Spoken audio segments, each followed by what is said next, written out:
1945, Charles Chaplin, Theodore Dreiser, Thomas Mann e mais uma centena de artistas e intelectuais firmaram este telegrama, existia um clima de euforia frente à figura do Cavaleiro da Esperança.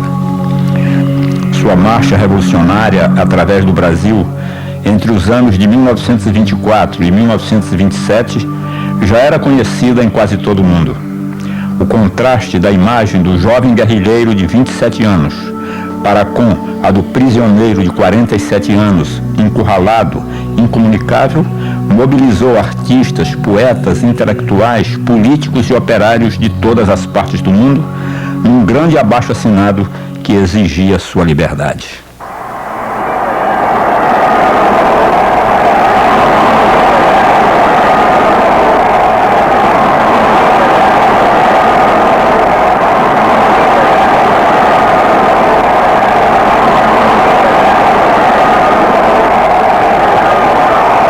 Hoje peço silêncio aos vulcões e aos rios. Silêncio peço às terras da América, desde as neves até os pampas. Silêncio. Com a palavra, o capitão do povo. Organizemos, pois, o nosso povo, especialmente as grandes massas trabalhadoras das cidades e do campo, e fazendo uso das grandes armas da democracia, livre discussão, livre associação política, em sufrágio e universal, marchemos com confiança e audácia para frente, sempre prontos a esclarecer e educar politicamente o povo. Viva o Brasil, livre, unido, democrata e progressista. Foi assim que Luiz Carlos Prestes levantou o estádio do Pacaembu. Ali, pela primeira vez, muita gente via Prestes sem a barba daquela fotografia que o tinha tornado conhecido em todo o país.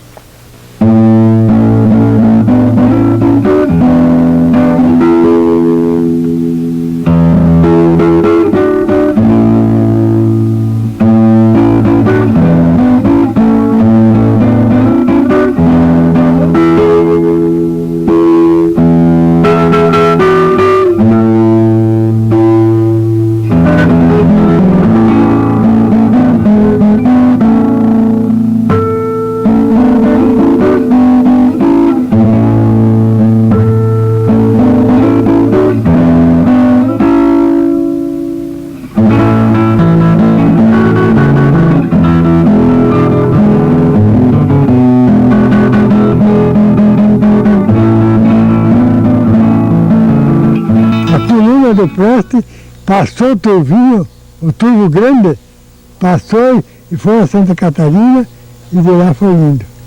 E depois, como eles chegaram, a coluna vinha marchando para o lado de Ajuricaba.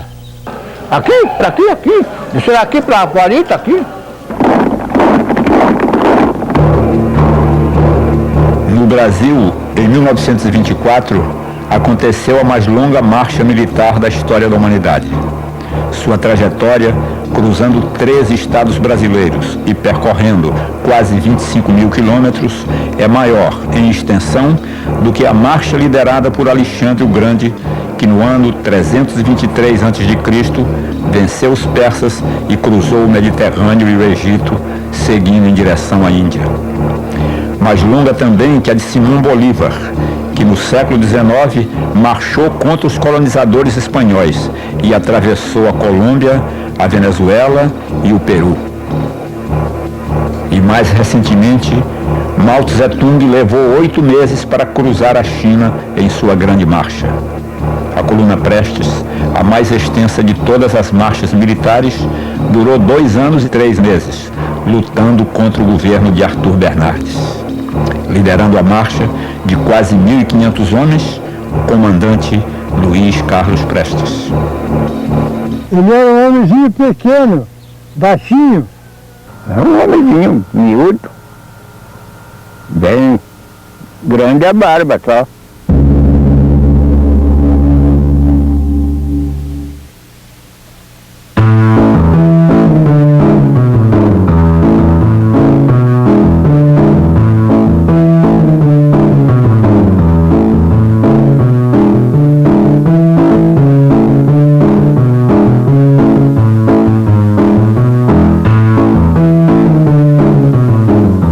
1924, a moda era ser cosmopolita.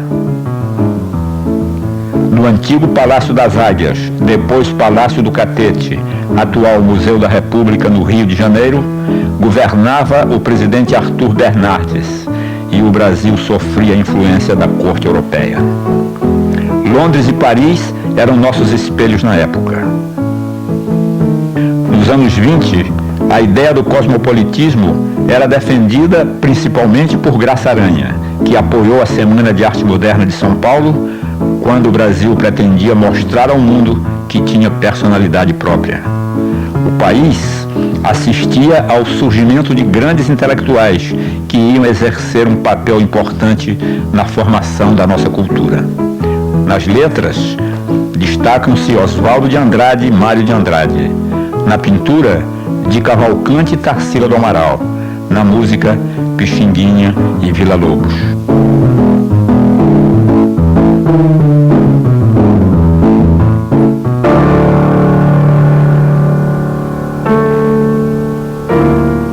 Longe da agitação da corte, os homens do campo e os operários, nas grandes cidades, ainda viviam em regime de semi-escravidão.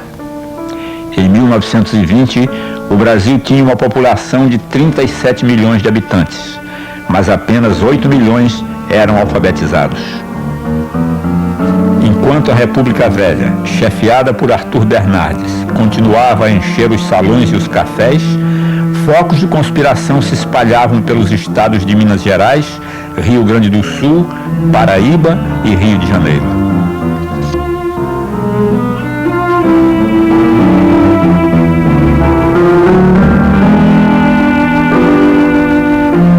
Foi justamente em 22 que a crise econômica se acentuou, depois do fim da Primeira Guerra Mundial.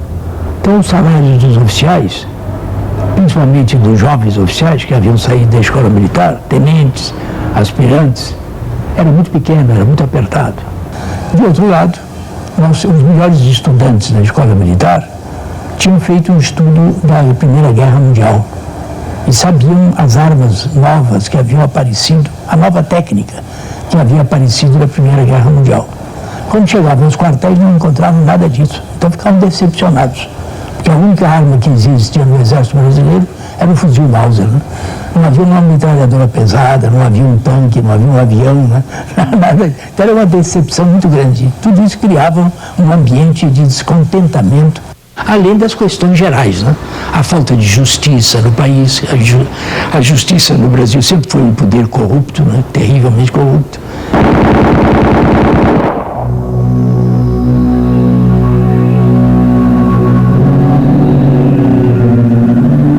E aqui, no Forte de Copacabana, no Rio de Janeiro, 18 jovens tenentes deram os primeiros tiros contra a República Velha. Eu soube, no dia 4, um colega que era meu vizinho, às 4 da tarde ele passou, minha cama, eu estava de cama ainda, a cama estava junto à parede, e eu conheci pelos passos que era ele. E ele esteve em casa, uma meia hora depois saiu. Aí eu abri a janela e ele não pôde ligar que aquela noite ia arrebentar. Aí que a minha mãe tinha saído até para falar com o médico, e trazer remédios, etc., que era o médico engenho de dentro. Quando ela chegou, eu disse, olha, eu vou lá para a minha companhia. Ela disse, você não pode, posso beber meu fardamento que eu quero fardar. Quando eu fui me fardar, tive umas 5, viu? De maneira que, tal estado de franqueza que estava, né? Não pude, fiquei esperando que 2 dias, né, as tropas passassem ali, mas foi tudo liquidado no mesmo dia. A Vila Militar, que estava comprometida, não se levantou. Constância Silva devia levantar o 1º Regimento de Infantaria. Houve acontecimentos até anedóticos, né? O tenente Frederico Cristiano Muniz era um gaúcho valente, ele levantou o pelotão dele e dirigiu seu cassino de oficiais. Lá estavam uns 40 oficiais lá dentro do cassino, mas ele quis bancar o D'Artagnan, o herói, né? Deixou o pelotão do lado de fora e de pistola em punho entrou no cassino dos oficiais, tinha uns 40 oficiais. Fugiu gente para todo lado, né? Saltaram janela, meteram-se embaixo da mesa. Só um homem resistiu, que foi o Nestor César Freire dos Passos, que depois foi ministro da guerra do Washington Luiz. que discutiu com ele. Tenente, o senhor está exaltado? Começou a ver se desviava o assunto, né? E um dos mais covardes que estava embaixo da mesa puxou o pé do juiz, ele caiu, o coronel botou a pistola na cara, acabou a revolução. Siqueira Campos não se conformava em se entregar. O comandante da Fortaleza veio parlamentar com o governo e o governo depois prendeu, não deixou ele voltar. Outros estávamos, aquele Forte do Leme, que ainda existia, tinha recuado para Copacabana. Mas quando souberam que o capitão Euclides Ramos da Fonseca tinha sido preso, todo mundo queria ir embora. Então Siqueira ficou enojado, quem quiser ir embora, que vá embora. Eu fico aqui. Ficaram 18, uns 4 oficiais e 14 soldados. E eles saíram armados, ele pegou uma bandeira nacional, dividiu em 18 pedaços, deu um pedaço cada um, botaram no peito, e saíram armados contra uma tropa de infantaria de mais de 3 mil homens que estavam cercando a fortaleza. Caíram todos, mortos ou feridos. Não? Esse acontecimento teve grande repercussão no Exército e na nação inteira. Correio da Manhã deu grande destaque, foram publicadas poesias e homenagem, etc. Então a conspiração continuou. Como eles não puderam me punir, porque eu não fui pegar de armas na mão, mas sabiam que eu conspirava, porque o governo sabia bem que era que conspirava. Então me transferiram daqui da companhia para fiscalizar a condução de quartéis lá no Rio Grande do Sul.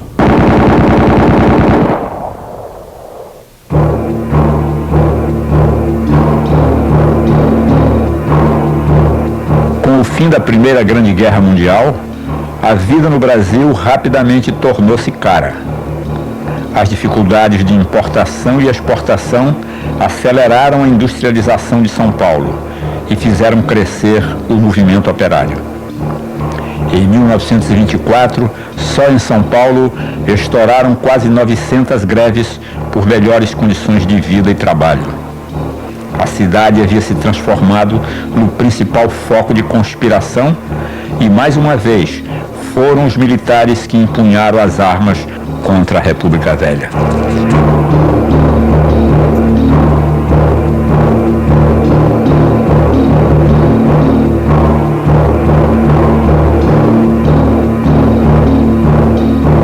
Os tiros disparados em São Paulo acabaram definitivamente com a ilusão de que estávamos em sintonia direta com Paris e Londres.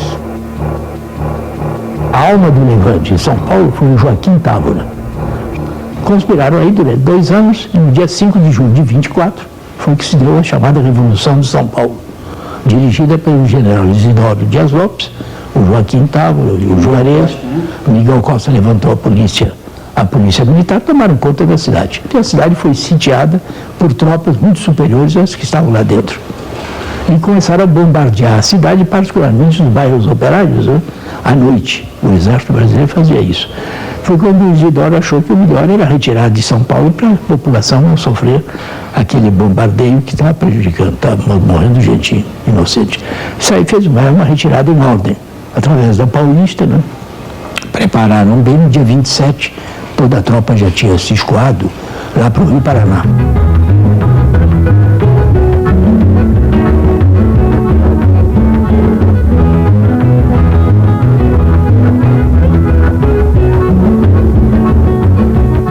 Eu estava no Rio Grande e não fui informado de nada, só pelos jornais. Foi uma surpresa. Quando escureceu, eu com o meu grupo de civis, assaltei a casa do comandante, que morava sozinho, né, com uma empregada, e sequestramos o homem. Né? Quem diria que aquele jovem oficial, com o apelido tão dócil de Bigodinho, era o principal conspirador no Rio Grande do Sul. Nós lutávamos apenas para botar o Bernardes abaixo. Essa era a verdade. Então nós esperávamos que, mantendo a luta armada no interior do país, o governo seria obrigado a jogar tropa contra nós, aliviando lá no Rio de Janeiro, São Paulo, onde os nossos conspiradores, os nossos companheiros botassem o Bernardes abaixo. Essa era a nossa estratégia. –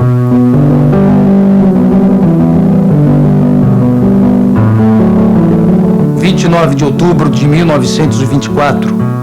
Povo de Santo Ângelo.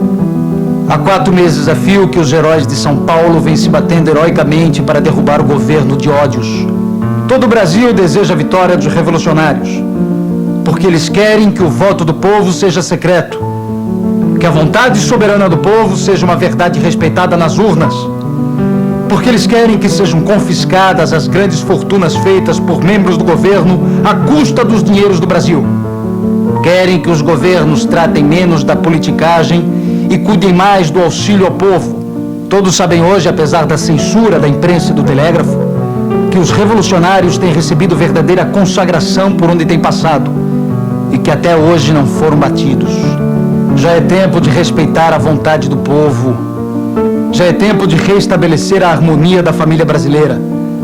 Já é tempo de lutarmos ombro a ombro para restabelecermos a situação financeira do Brasil. Evitar que em 1927 o governo inglês venha tomar conta das nossas alfândegas e das nossas ricas colônias para cobrar a dívida do Brasil. Luiz Carlos Prestes.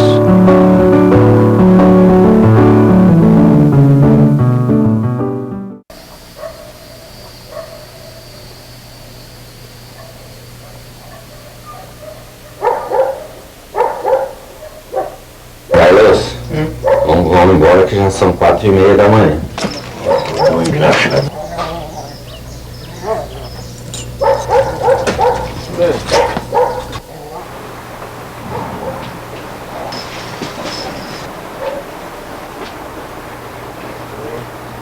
Os objetivos que nos levaram a esta sexta cavalgada é homenagem à coluna Prestes.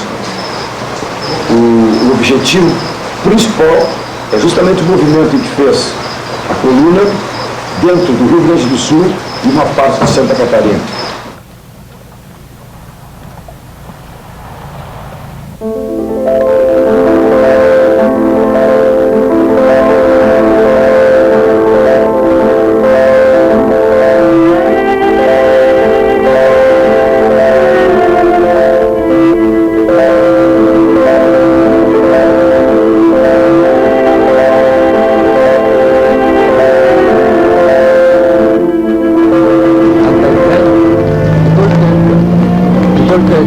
Дедушки, но отдать всем людям, которые были в сражении за свободу, за счастье. Foi daqui que o então capitão Luiz Carlos Prestes partiu com os seus homens. Nós, os Cavaleiros da Serra, nos propomos a fazer isso. E estamos começando. E aí está esse monumento fantástico em homenagem à coluna.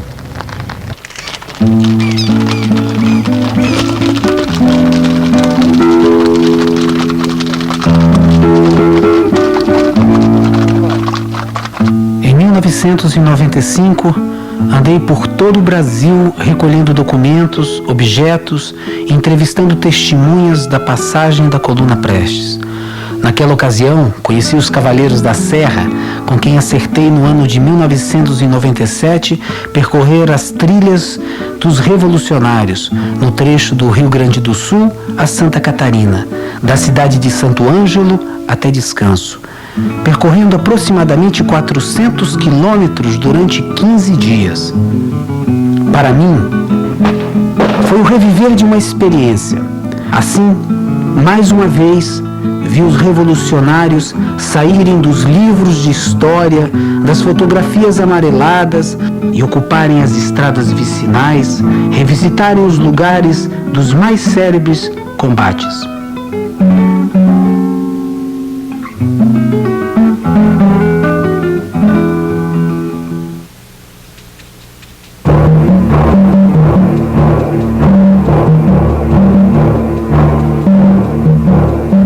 Dezembro de 1924.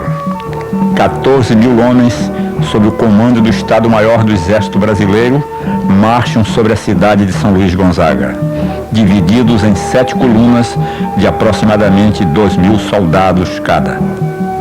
Vão formando o anel de ferro para estrangular os revolucionários do Rio Grande do Sul que resistiam na luta contra o governo autoritário do presidente Arthur Bernardes. Os generais do governo aplicavam as teorias militares de sua época, a guerra de posição. Entre a guerra de posição e a guerra de movimento, entre o poder constituído e a revolução, Entre a morte anunciada e o renascimento, a coluna Prestes inicia sua marcha que de outubro de 1924 até fevereiro de 1927 cruzaria o território brasileiro numa trilha de 25 mil quilômetros. A movimentação sem descanso faz com que a coluna Prestes se torne invencível. Eu não tinha armamento e principalmente munição. Eu, quando armei, eu só tive arma para 700 homens, tinha 1.500. Eles tinham tanta tropa que tinha uma tropa de reserva, cujo comandante era uma pessoa destacada do Borges de Medeiros, que era o Aragão Bozano, foi prefeito de Santa Maria. Ele estava na cidade, deixou a tropa lá no Arroio, na Conceição, e ele estava na cidade. Quando ele ouviu o tiroteio, às 9 da manhã, ele veio de automóvel. Aquela zona de mato, as estradas são uns picadões, picada grande, assim, de 6, 8 metros de largura, né? Ele veio de automóvel, aquele automóvelzinho Ford de bigode, né? O portelinha que eu mandei nessa estrada, com um fuzil metralhador, eu joguei a ele nessa estrada. Ele disse que nunca tinha visto um Fordzinho daquele fazer uma reviravolta tão rápida. Depois ele viu o pelotão, fez a reviravolta e correu em Juiz, compreende? Mas ele ainda conseguiu dar uma rajada de fuzil metralhador. Não era nem melhor, fuzil metralhador. E o automóvel foi embora. Depois é que soubemos. O motorista não sofreu nada, mas despedaçou a cabeça do Bozano, né? E isso foi um escândalo tremendo, porque nessa tarde saiu o jornal do Borges de Medeiros com um desenho, né, sobre o sítio, que nós estávamos lá no sítio, que nós nos entregarmos ou seríamos esmagados, né? E chega um telegrama de que nós estávamos a 180 quilômetros matando o Bozano, a 180 quilômetros de distância, e eles entrando em São Luís, né? Não sei encontrar ninguém em São Luís. Foi essa retirada. Foi isso que me deu prestígio, porque começou a dar prestígio.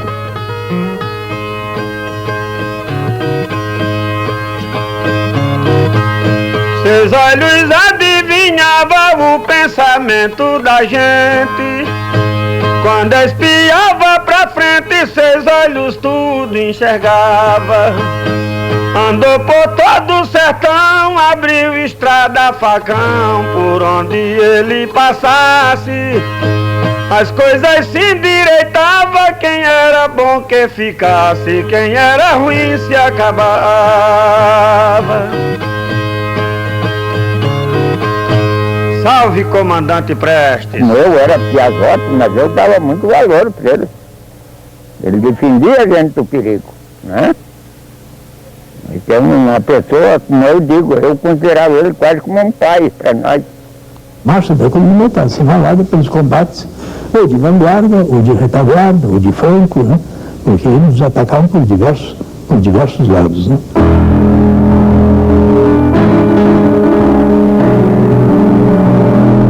A coluna Prestes estava aquartelada num lugar baixo, na Baixada. E o 6º Regimento de Artilharia de Cruz Alta, eles estavam no alto.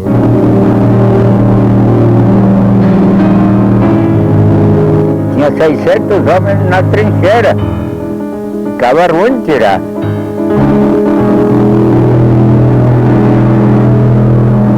Loucos, nós era bobo. Os companheiros atirando lá também, tudo pro nosso lado. Cheguei quase a ficar doente, tanto correr. E estrada fora, e a bala subindo. E morreram mais ou menos uns 70 a 80 da coluna Prestes. E do exército morreram, acho que uns 10 a 15 homens, né? Ali a 16 tinha um boliche do senhor Emílio Grauper. Lá houve o primeiro combate. Lá tinha o barão Augusto von Triller. Ele com 6 homens, 5, 6 homens, ele tinha um fuzil e o resto era arma de caça e revólver, né? E fez correr uns 30, 40 homens, né? Aí tinha um velho, esse velho Lindorfo estava de guarda. Ele tinha um Flaubert de 15 tiros, tudo descalibrado. Aí o sapateiro, o Zuckel, disse: Lindorfo, ele era surdo, vamos para dentro, eu estou de guarda. Aí o Zuckel foi e falou para ele, disse: eu estou de guarda. Ele queria enfrentar a coluna, né? O Flaubert, né? Aí o sapateiro pegou ele, tirou a arma dele e levou ele para dentro, né? O senhor Prestes soube desse alemão, que é de muita coragem, convidou ele para ele comandar um batalhão do sistema alemão. Mas ele recusou, não foi junto. Né? Dentro do Rio Grande nós não tínhamos força para combater, porque não tínhamos munição, não tínhamos armamento suficiente, né? Então a única solução era levar nosso apoio lá a São Paulo, e nós sabíamos que eles tinham retirado, trazendo muito armamento e muita munição. Aí daí marchamos para o norte, atravessamos o Rio Iguaçu, e eu fui a primeira pessoa que chegou no Paraná mesmo, né? Eu deixei a tropa vindo e fui para frente.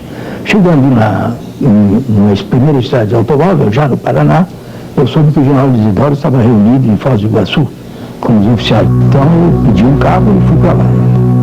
O encontro da coluna gaúcha com a coluna paulista aconteceu em Foz do Iguaçu. Ali, os revolucionários juntaram suas forças e dobraram o escasso poder de fogo. Eu fui lá para o interior, estava lá o Miguel Costa, que estava defendendo a Serra de Medeiros ainda, né? E alguns oficiais. Então, aí com eles conversamos, concordaram em continuar a marcha, organizamos uma divisão sob o comando do Miguel Costa, composta de 2 brigadas. A Brigada do Rio Grande, comandada por mim, e a Brigada de São Paulo, com os restos do que sobrou ali, que era uma outra, sob o comando do Juarez estava. Né?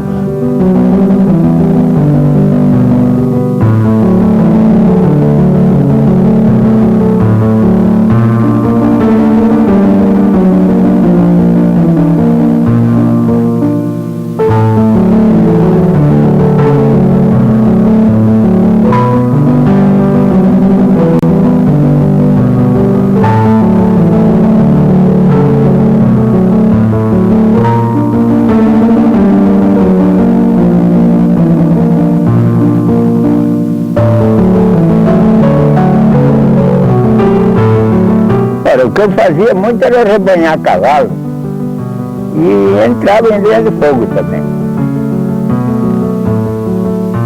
Os Cavaleiros da Serra não conseguiram reproduzir a façanha de Pedro da Luz, que aos 11 anos se integrou à marcha da coluna e tinha como responsabilidade arrebanhar cavalos e acompanhar a travessia dos rios. Ele era capaz de atravessar quantas vezes fosse necessário de uma margem para outra. Somente um jovem gaúcho de Barra do Guarita que conseguiu reproduzir este lado corriqueiro da marcha, jogar seu cavalo nas águas do rio Uruguai.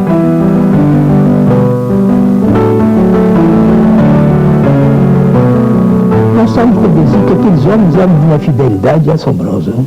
Quando eles chegaram já a Mato Grosso, eles já tinham orgulho de participar da coluna. Né?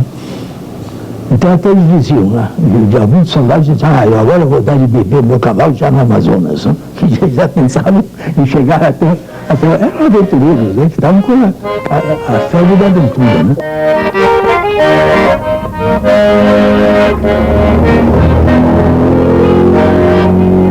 Luiz Martins Fiuza. Nos anos 20, ele morava perto da colônia militar do Alto Uruguai. Seu irmão Sarampião era guia da coluna. Por esta razão, ele teve toda a liberdade para frequentar as fogueiras dos revolucionários com a sua gaita, este mesmo instrumento que segura nas mãos, com o qual nos recebeu 70 anos depois, no mesmo percurso.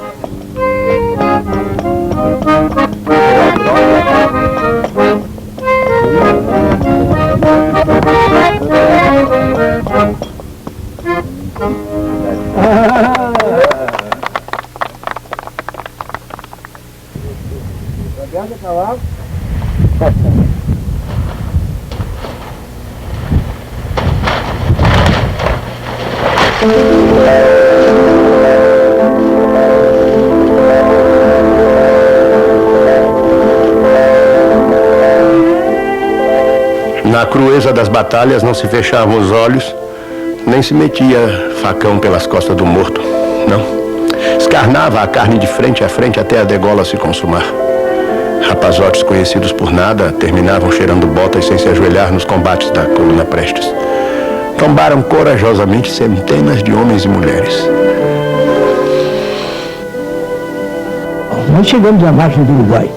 Eu tinha 500 metros de largura ao Rio Uruguai. Atravessamos o rio e aí eu tive um sucesso também mostrando que eu ainda não era guerrilheiro. Eu ainda era muito oficial de carreira. Que com a parada da coluna lá na zona de São Luís, aí na zona de Missioneira, muitas mulheres aderiram lá. Vinham para os acampamentos, né? Ficavam lá nos acampamentos. Quando a tropa se deslocou para o norte, elas quiseram acompanhar, né? E acompanharam. E eu dei ordem que não queria mulher na coluna. Mas aí a pressão... Aí então, no porto lá do Uruguai, eu dei uma ordem, então, nenhuma mulher aqui passa para Santa Catarina. Que voltem para casa, que todas voltem para casa, que eu não quero mulher na coluna. Quando cheguei lá em Santa Catarina, estão todas elas lá, não tinha passado. Que os soldados queriam. Né? O que faziam na coluna? Ajudavam em tudo, né? Cozinha, cuidado dos soldados, ajudavam. E guerreavam também. Mais de um me ajudou muitas vezes, indicando, né, que o inimigo estava se deslocando, etc. E havia outros que chegavam a pegar de fuzil. Né? Te direi alguns nomes, amiga. Uma se chamava Ai Jesus, mulata espevitada. A que dançava machixe nas noites da selva da Caatinga ia vestida de couro. Ninguém a distinguiria de um vaqueiro dos Gerais do Mato Grosso, dos campos do Nordeste. Santa Rosa teve um filho, a quem chamaram de José, o filho da Revolução. A loura Hermínia encontrou a felicidade e o amor do negro Firmino. A linda Luzia, com seus 18 anos, a sua boca suja. Tia Maria, a velha Tia Maria, quem acusavam de ser feiticeira. A gorda Sininha marchava mais rápido que qualquer soldado. As mulheres da coluna traziam a revolução no coração. Marchavam tranquilamente entre as balas e nos braços um homem ferido.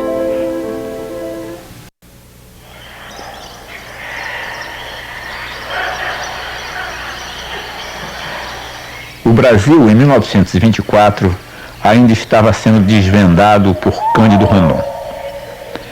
De 1892 a 1910, Rondon instalou linhas telegráficas em todo o Oeste. Nos anos 20, desenvolveu projetos para várias outras regiões do país. Nenhum dos comandantes revolucionários que vinham marchando na coluna Prestes conhecia o Brasil como Cândido Rondon. Educados no litoral, não tinham a noção da identidade natural e social do interior do Brasil. O próprio general Rondon comandou uma tropa de 15 mil homens que cercou a coluna e tornou-se mais uma das inúmeras lendas dos que foram derrotados pelos revoltosos.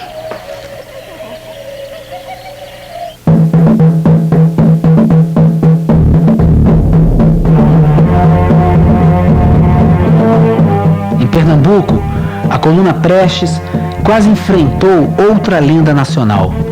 Isso quando o presidente Arthur Bernardes, através do padre Cícero, enviou armas para que Lampião, que era até então perseguido como bandido pelo governo, combatesse a coluna Prestes. Prometeram para ele dinheiro, anistia pelos crimes cometidos e lhe outorgaram a patente de capitão do exército. Mas ao tomar conhecimento do que representavam e faziam os revolucionários em marcha, Lampião tomou a direção contrária. Nós só combatíamos quando tínhamos certeza que tínhamos superioridade sobre eles. Isso é uma regra do guerrilheiro. O guerrilheiro só aceita combate quando é para vencer. Aceitar combate para ser derrotado não se aceita, né? Quando a tropa era superior à nossa e estava atacando, o que era necessário é conhecer bem o terreno, para saber por onde sair. Quando íamos atravessar uma estrada de automóvel, as metralhadoras tendo munição, colocávamos uma metralhadora pesada para um lado e outra metralhadora para garantir a passagem, porque levava algumas horas para passar a coluna toda, atravessar a estrada de automóvel. Né? Estamos colocando uma metralhadora em direção a Recife, quando aparece uma coluna de automóveis no terreno, em ascenso, subindo, uma coluna de caminhões, né? Uns 6 caminhões, né? Aí a metralhadora rompeu fogo. Foi caminhão por cima de caminhão, o soldadesca toda fugiu, né? encontramos ainda colete de munição, de armamento, etc. O comandante da coluna era o chefe de polícia de Pernambuco, o coronel João Nunes. E esse ficou sério porque ele foi aparecer sozinho na cidade de Custódia. A tropa dele desapareceu aí, né? A violência tomou corpo quando, na Paraíba, visitei o memorial ao padre Aristides, homem que resistiu de armas nas mãos contra a coluna Prestes, em Piancó. Após sangrento combate, onde morreram vários revolucionários, o padre foi preso, torturado, castrado. A lenda do crime de guerra persiste até hoje. Na cidade de Teresina, capital do Piauí, né? Quando nós chegamos no sul do Piauí, eles botaram 2.300 homens lá, no Uruçuí, na Benedito Leite. Esses homens afobaram-se, atrapalharam-se e retiraram e vieram correndo até Teresina, anos atrás. Eles só pararam em Teresina e nós fomos até as trincheiras de Teresina. Mas depois, lá eles estavam 4.000 homens lá em Teresina. Como é que nós íamos atacar? Com 1.000 e poucos divididos, porque nós tínhamos uma parte no Maranhão e uma parte no Piauí. Mas é que não era. Nós éramos muito realistas daquilo que nós podíamos fazer.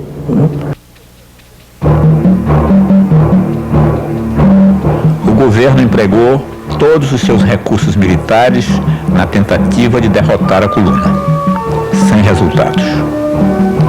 Prestes brincou com essas forças contra-revolucionárias, fez delas o que quis. Fê-las andar para frente e para trás, se juntarem num estado quando ele queria entrar em outro, lutar entre si, fugirem inúmeras vezes, se desorientarem sempre. Previa com um acerto absoluto os movimentos do inimigo. Não lhe dava tempo às surpresas. Atravessou regiões arenosas, de pedras e seixos cobrindo o chão. Vai logo depois cruzar toda a Chapada Diamantina, lutando contra cangaceiros. Vai descer a Minas e voltar à Bahia numa manobra espetacular, o seu célebre laço húngaro. Vai subir ao norte novamente, antes de tomar o rumo do oeste, de voltar a Goiás. Palmilha todo o estado da Bahia, de norte a sul, de leste a oeste, ficará conhecendo São Francisco como ninguém. Ora viajando sobre areias escaldantes e pedras que rasgavam os pés, ora marchando entre flores de todas as cores, azuis, vermelhas, amarelas, roxas e brancas, entre grandes troncos abraçados por trepadeiras gentis, ele vai de olhos abertos para a vida das gentes, para a riqueza das terras, aprende, amanhã ensinará.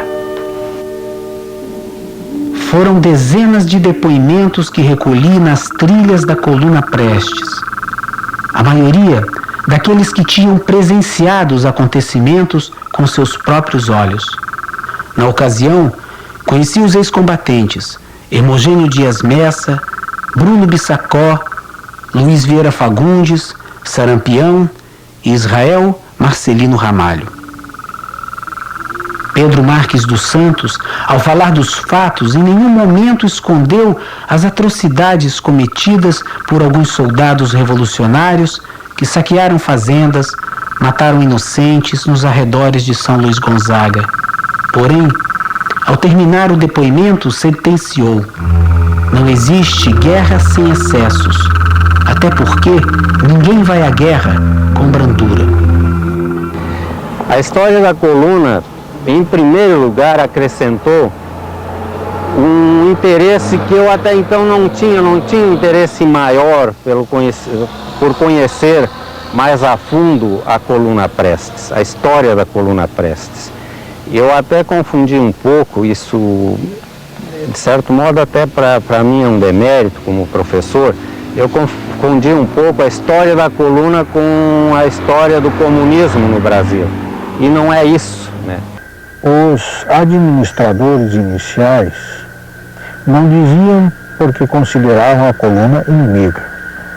E os que eram companheiros não inimigo porque tinham que se calar, não podiam se manifestar. Então houve um período assim de abafamento histórico. faziam uma intensa propaganda contra nós, que é um grupo de bandidos, assaltadores, etc. O caso mais típico foi esse de Conteúba, no sul da Bahia, quase na fronteira de Minas já. Uma cidade de 18 mil habitantes. Chegando lá, só tinha um cidadão preso na cadeia. O resto tudo fugiu para o mato, estava no mato. E aqui em Juricaba, quer dizer, ali é 19, ficaram, acho que 5 ou 6 pessoas, o resto fugiram tudo. Só 2 dias depois eles começavam a aparecer para ver quem era. Aquela gente se matavam por causa de uma cana, de uma laranja. Nós ficamos sem nada. Levaram, por exemplo, o dia que não levasse, não adianta, né? Até para a força. Não força é que contra a força não tem resistência.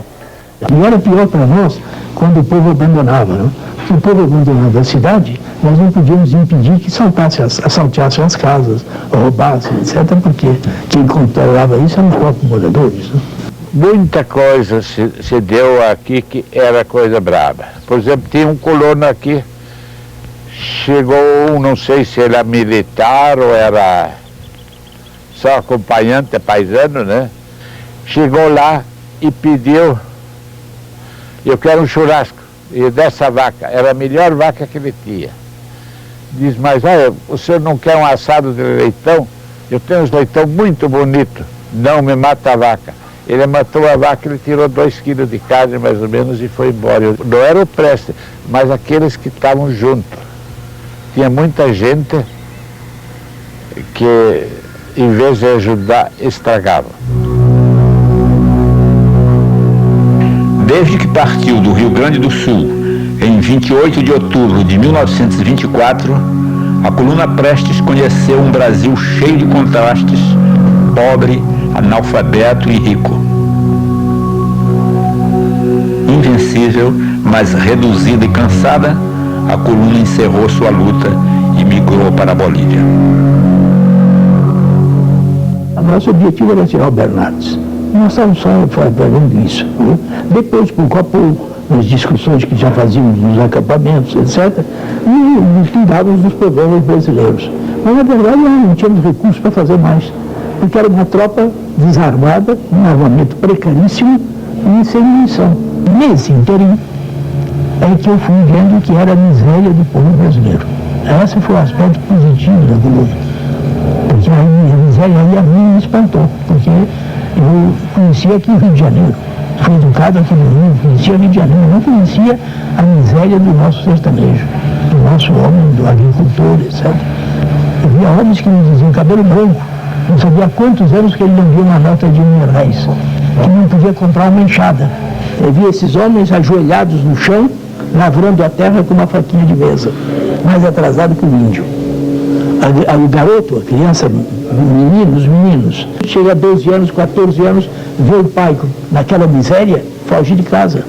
Vai para a cidade mais próxima, depois vai bater na capital do estado, acaba batendo aqui no Rio ou São Paulo, né? Com 30 anos está fisicamente liquidado e volta para ir morrer lá na querência. Eu chamo isso o ciclo da juventude nordestina, compreende? Quer dizer, esse quadro foi o que me horrorizou. Né? Quando eu vi esse quadro, eu disse, mas nós estamos lutando para tirar o Bernardo, vai resolver alguma coisa? Mas substituir o Bernardo, outro vai fazer a mesma coisa que ele. Porque nós estamos diante de um problema social.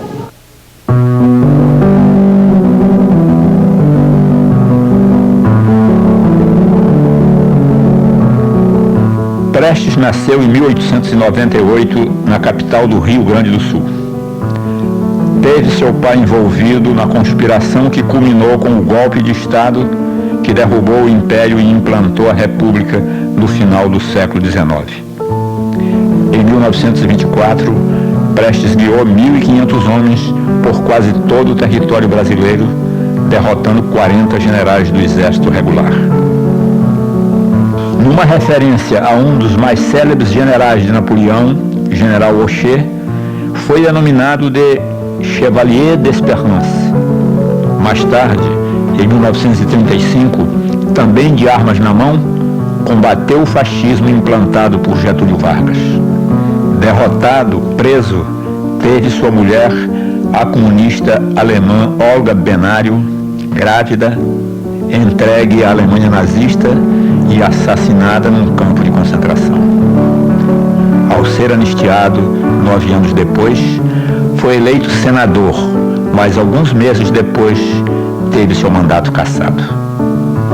Desde essa época, como comunista, liderou vários movimentos políticos, na legalidade, no exílio e na clandestinidade, sempre tendo como meta a construção de uma sociedade justa e igualitária que não comportasse a exploração do homem pelo homem.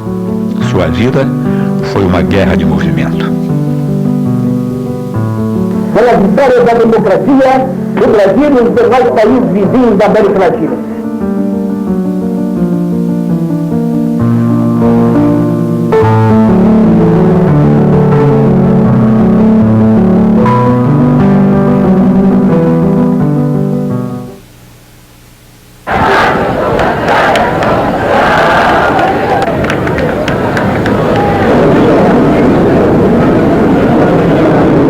Nós estamos perdendo o último líder democrático, o último grande homem que esse Brasil já produziu.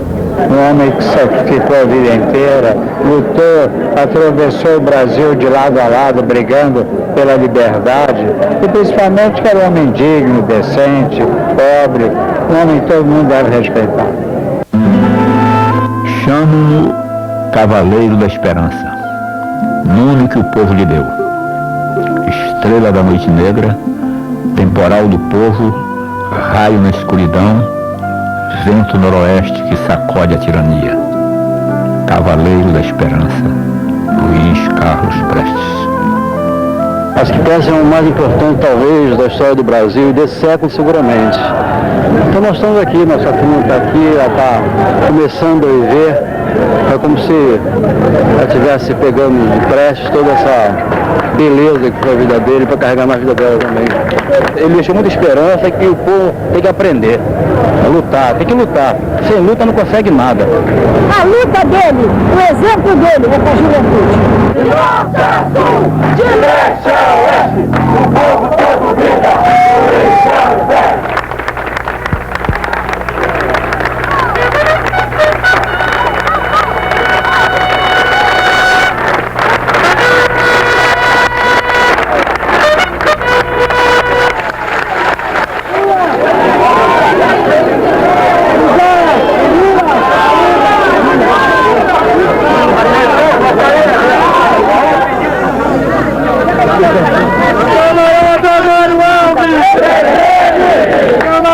Davi Capistrano! Camarada Carlos Lamarca!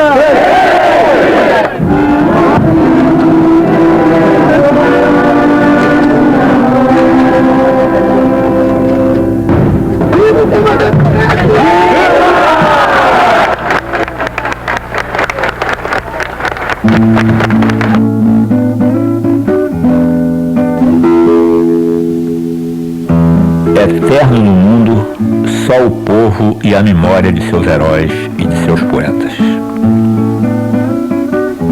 É curto o tempo dos tiranos, é curta a noite da escravidão, e tão bela é a manhã da liberdade que vale a pena morrer por ela, dar a vida pela certeza de que ela vem, que chegará para os homens. Difícil é viver uma vida de sofrimento e de luta, sem desanimar e sem desistir, sem se vender, sem se curvar. Mais que a morte, a liberdade pede a vida de cada um, todos os seus momentos,